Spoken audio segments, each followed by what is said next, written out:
नमस्कार दोस्तों, आप सभी का स्वागत है हमारे चैनल भक्ति आस्था 16 पर। दोस्तों, क्या आपको पता है कि एक ऐसा व्रत भी है जो आपके पापों को खत्म कर सकता है, आपकी हर मनोकामना पूरी कर सकता है और यहाँ तक कि श्राप से भी मुक्ति दिला सकता है? जी हाँ, हम बात कर रहे हैं कामदा एकादशी की।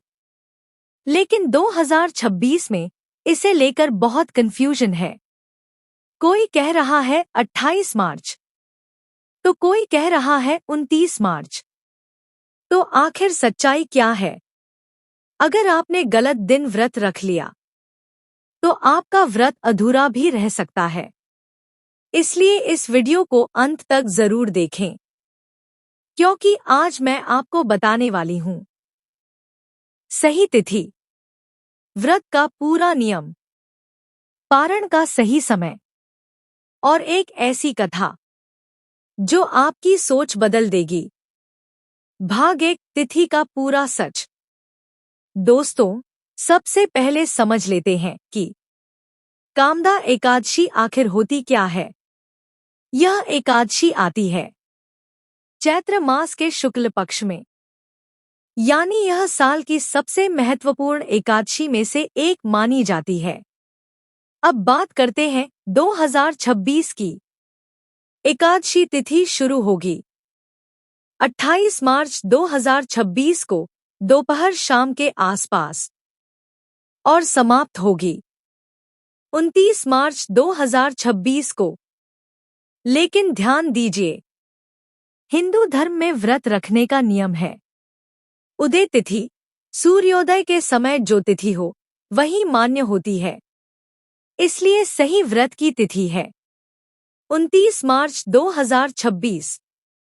अगर आपने 28 मार्च को व्रत रखा तो वह पूरी तरह मान्य नहीं माना जाएगा। इसलिए आप सभी से निवेदन है, सही दिन पर ही व्रत रखें। भाग 2, शुभ मुहूर्त और पारण का गहरा ज्ञान। अब बात करते हैं सबसे जरूरी चीज, शुभ मुहूर्त और पारण। दोस्तों, कई लोग व्रत तो रखते हैं, लेकिन पारण गलत समय पर करते हैं, जिससे व्रत का पूरा फल नहीं मिलता। व्रत की शुरुआत करें ब्रह्मा मुहूर्त, सुबह 4 से 6 बजे के बीच। इस समय उठकर स्नान करें, साफ कपड़े पहनें, भगवान विष्णु की पूजा करें। अब सबसे जरूरी, पारण कब करें? पारण हमेशा द्वादशी तिथि में किया जाता है। सूर्योदय के बाद करना चाहिए। 2026 में पारण का समय होगा 30 मार्च सुबह, द्वादशी। ध्यान रखें, बहुत देर से पारण करने से व्रत का पुण्य कम हो सकता है और जल्दी पारण करने से व्रत अधूरा रह सकता है। भाग 3, विस्तृत व्रत विधि। अब मैं आपको बताने जा रही हूँ एकदम सही और पूरी व्रत विधि। सुबह की तैयारी, ब्रह्मा मुहूर्त में उठें, गंगाजल मिलाकर स्नान करें। पूजा की तैयारी, एक साफ चौकी रखें, उस पर भगवान विष्णु की तस्वीर या मूर्ति रखें। पीला वस्त्र बिछाएं। पूजा सामग्री, दीपक, अगरबत्ती, तुलसी पत्र, फल, पंचामृत। पूजा कैसे करें? सबसे पहले दीपक जलाएं, भगवान विष्णु को जल अर्पित करें, तुलसी पत्र जरूर चढ़ाएं, मंत्र जप करें, ओम नमो भगवते वासुदेवाय कम से कम 108 बार जप करें। व्रत के दौरान क्या करें? पूरे दिन भगवान का ध्यान करें, भजन सुने, कथा पढ़े या सुने। क्या खा सकते हैं? फल, दूध, साबूदाना, सिंघाड़ा। क्या नहीं खाएं? चावल, गेहूं, नमक, सेंधा नमक चलेगा। भाग 4 भावुक और विस्तृत कथा। धीमा भावुक संगीत। प्राचीन समय की बात है। एक बहुत ही सुंदर नगर था जहां राजा पुंडरीक राज्य करते थे। उनके दरबार में एक गंधर्व था जिसका नाम था ललित और उसकी पत्नी थी ललिता। दोनों एक दूसरे से बहुत प्रेम करते थे। एक दिन राजा के दरबार में नृत्य चल रहा था। ललित नृत्य कर रहा था, लेकिन उसका मन अपनी पत्नी में लगा हुआ था। वह बार बार उसकी याद में खो जाता और अचानक उसकी लय बिगड़ गई।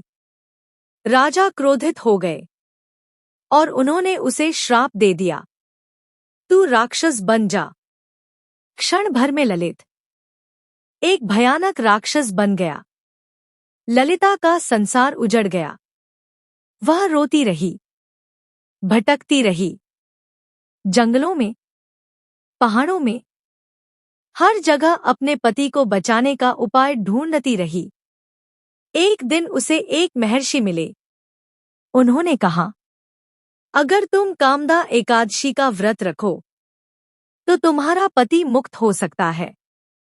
ललिता ने पूरी श्रद्धा से व्रत किया, पूरे नियम से, पूरे विश्वास से, और व्रत का फल अपने पति को समर्पित कर दिया।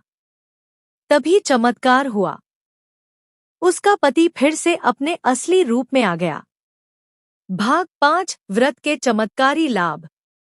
इस व्रत से पाप खत्म होते हैं, दुख दूर होते हैं, मनोकामनाएं पूरी होती हैं। खास बात, यह व्रत वैवाहिक जीवन के लिए बहुत शुभ है। प्रेम और संबंध मजबूत करता है।